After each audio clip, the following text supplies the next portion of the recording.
बिस्मिल्लाहिर्रहमानिर्रहीम। अस्सलाम वालेकुम नाज़रीन, जैसे आपको पता है कि हमारा सिर्फ एक ही मकसद होता है, आप लोगों को नौसरेबाजों के छालों से आगाह करना। नौसरेबाजों के नई कंपनियों के, जिनको वो कंपनियाँ बोलते हैं, हम उनको वेबसाइट बोलते हैं, लूटमार के लिए जो इस्तेमाल होते हैं, उनके बारे में आगाह करना और जो उनके तरीक़ेकार होता है उनके बारे में आपको मालूमात फराहम करना।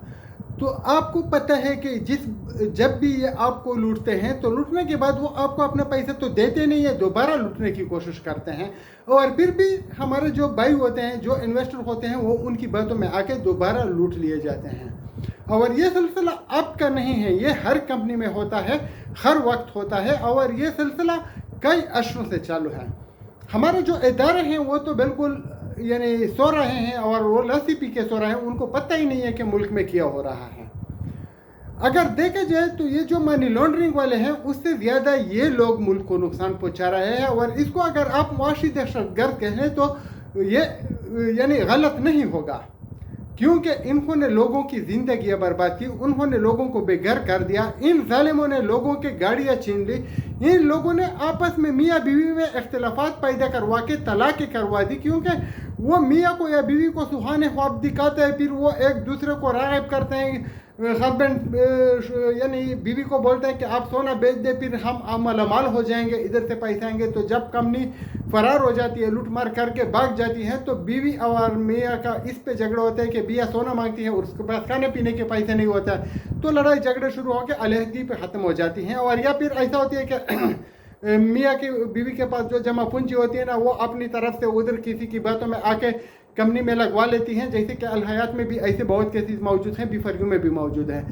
फिर जब मियाँ को पता चलता है या उनसे पैसे मांगता है तो पैसे तो होते नहीं है, तो फिर वो लड़ाई में झगड़े में बात तब्दील हो जाती हैं और तलाक हो जाती हैं। लेकिन इन जालिमों को इन चीज़ों से कोई फ़र्क नहीं पड़ता। ये लोग जो हैं आपको यानी लूटने के लिए कोई हरबा जो उनको काबिल इस्तेमाल है वो नहीं छोड़ते, लेकिन अगर पैसे उनके पास करोड़ों अरबों भी पड़े हों और आप उनको बताओ कि ये आदमी है, इसके आपके पास 1 करोड़ है या 50 लाख है, आप इनको 10 लाख तो दे देते हैं ताकि इसकी ज़िंदगी का जो पाया है वो शुरू हो जाए, वो आपको नहीं देंगे। अगर आपका मरीज़ बेड पे अस्पताल में पड़ा हुआ है वो नहीं देंगे। वो लूटना जानते हैं, देना इनके यानी वो सोच में भी नहीं है और ना इन्होंने कभी यह सोचा होता है। जो पहले आपको वो प्रॉफिट के नाम पे देते हैं, इसको मनी रोटेशन बोलते हैं, लूट लिया तकसीम किया, लूट लिया तकसीम किया, यह सिलसिला जारी रहता है। बहरहाल अभी आप लोगों ने देखा, अल हयात के बारे में भी मैं आपको बताऊंगा और बीफरयू के बारे में भी बताऊंगा। राजा रियाज और सैफ रहमान के इख्तिलाफात के बारे में हम बात कर चुके हैं, लेकिन आगे किया होने वाला है उसके बारे में भी मैं थोड़ा आपको तफसीली बात बताऊंगा। 4 सितंबर का जो डेट है वो मेरे ख्याल में बहुत अहम होगा, अगर मैं गलत ना हूँ तो उसके बारे में भी बात करेंगे। आते हैं अल हयात वालों की तरफ। अल हयात में आप लोगों ने देखा होगा कि कुछ आदमी थे जो कि अपने आप को लीडर कहते हैं, हम उनको गिदड़ कहते हैं। वो आप लोगों को यानी खामोश करने के लिए, आप लोगों को ट्रक की बत्ती के पीछे लगाने के लिए, आप लोगों को अपनी जमा पूंजी से महरूम करने के लिए मुख्तलिफ हरबे इस्तेमाल करते हैं। और ये एक दिन का काम नहीं है, ये वो यानी पहले टाइम से, जब से अल हयात ने काम बंद किया हुआ है मार्च के एंड से, उस टाइम से वो चालू है। पहले वो ऐसे करते थे कि जैसे कुछ लोगों को, आप लोगों को भी इल्म में होगा, उन्होंने करोड़ों रुपए का चूना लगवा के उनकी इन्वेस्टमेंट करवा दी ताकि उनको बोनस मिल सके, और कुछ जो उनके दम की देने वाले जो इन्वेस्टर थे उनको पैसे फिर उन्होंने पे किया है। फॉर एग्ज़ाम्पल जो पिछले यानी मार्च के टाइम में 10 करोड़ की इन्वेस्टमेंट होती थी, उसमें 1 करोड़ तकरीबन उन नौसरेबाज लीडरों को जाता था, या 1.5 करोड़ रुपए तक जो फर्स्ट और सेकंड लाइन में आते थे, और बाकी जो थे 3-4 करोड़ रुपए ऐसे लेवल बाय लेवल तकसीम होते थे। लेकिन जो 6-7 करोड़ रुपए उनके पास बचते थे, उसमें उन लोगों को पैसे दिए जाते थे जो उनके गिरबान पे हाथ डालना जानते थे, जो उनको हुकूमती इदारों के जरिए घसीटना जानते थे, जिनके पास पूरा तरीक़ाकार था इनको अपनी जमा पूंजी से महरूम करने का। तो मसला यह है कि आप लोग इन बारों को पहचानते हुए, जानते हुए, फिर भी इनके ऊपर इत्तेमाद कर लेते हैं। इनके ऊपर आपने इत्तेमाद नहीं करना है। जिन लोगों के मैंने नाम बताए थे वो आपके सामने एक्सपोज हो चुके हैं, और जो उनके साथी थे आजकल वो उनके खिलाफ बातें कर रहे हैं। मतलब ये नहीं था कि आपको पैसे नहीं मिले, मतलब वो था जो उन लोगों को माल गनीमत मिला, जानजेब ने जो पैसे उनको दिए उसकी बंदर बांट पे तो लड़ाई झगड़ा जो हो गया, जिसको हाथ में आया वो बोल बिल्कुल जो उसको बैग बोलो या वो जो गठला बोलो, जो भी उनके हाथ लगा वो उसके साथ भाग गया और दूसरों को छोड़ दिया, तो दूसरे उसके खिलाफ हो गए। आपके हक के लिए कोई नहीं लड़ा, ये आपको इस्तेमाल करते हैं, आपको ग्रुपों में शुरू करके फिर उनको बताते हैं कि ये देखो लोग आपे से बाहर है, बेकाबू हो गए हैं, फिर उनको 10-5 लाख रुपए मिल जाते हैं, फिर वो ग्रुप का जो है उसको एडमिन पे लगा लेता है।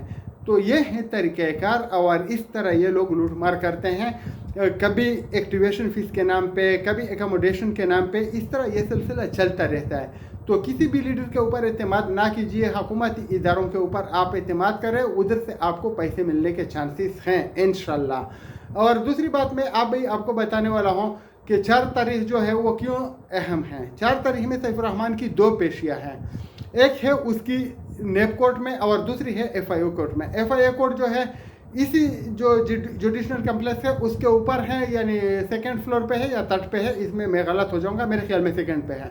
लेकिन ये जो नेब का कोर्ट है वो नीचे है, 1st यानी ग्राउंड फ्लोर पे। तो ये है जो ग्राउंड फ्लोर पे है और दूसरी मंजिल पे अदालतें हैं। तो दूसरी मंजिल की जो FIA की अदालत थी उसमें सैफुर रहमान का पहले से तारीख तयशुदा था और 4 सितंबर को उसकी FIA कोर्ट में तारीख थी। तो उसको नेब की तरफ से जब 2 मिला तो उसने वो 4 को कन्वर्ट कर दिया। क्यों कन्वर्ट कर दिया? अभी वो एक यानी दरख्वास्त देगा या कुछ करेगा ताकि उसको कोई टच ना कर सके और उनको कोई ऐसा पेपर मिल सके ताकि वो लोगों को दिखा सके कि उसके ऊपर केस चल रहा है और पुलिस के पास कोई हक नहीं है कि उसको गिरफ्तार किया जाए। और मुझे किसी ने बताया कि उसने कोई एक ऐसा पेपर अदालत से लिया भी हुआ है, अदालत के ऑर्डर के मुताबिक उसको लिखा गया है कि इसका केस चल रहा है और इस केस में इसको गिरफ्तार ना किया जाए।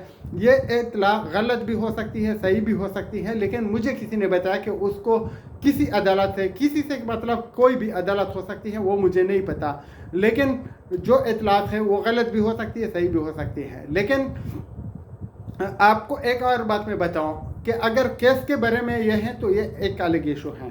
सैफुर रहमान के ऊपर कुछ FIR जो हुए हैं वो चेक बाउंस के हैं, तो चेक बाउंस वो एक अलग इशू हो गया। चाहे वो फिर भी फरीू का ही क्यों ना हो, उसने चेक क्यों दिया? अगर उसने सबको चेक दिए हैं तो फिर तो ठीक है, लेकिन अगर सबको चेक नहीं दिए हैं और किसी महसूस बंदे को चेक दिया और उसको पैसे नहीं मिल रहा है तो ये एक अलग केस बनता है और वो केस उसके ऊपर बन चुका है और उसकी जो है पूरी फाइल तैयार है और मेरे ख्याल में गिरफ्तारी तक बात पहुंच चुकी है और वो कभी भी अगर पुलिस के हाथों चढ़ गया तो गिरफ्तार हो सकता है। एक तो ये बात हो गई। दूसरी बात मैं आप लोगों को कई बार समझा चुका हूँ कि सैफुर रहमान इसीलिए नहीं आता कि उसको यानी कोई गिरफ्तार ना कर ले।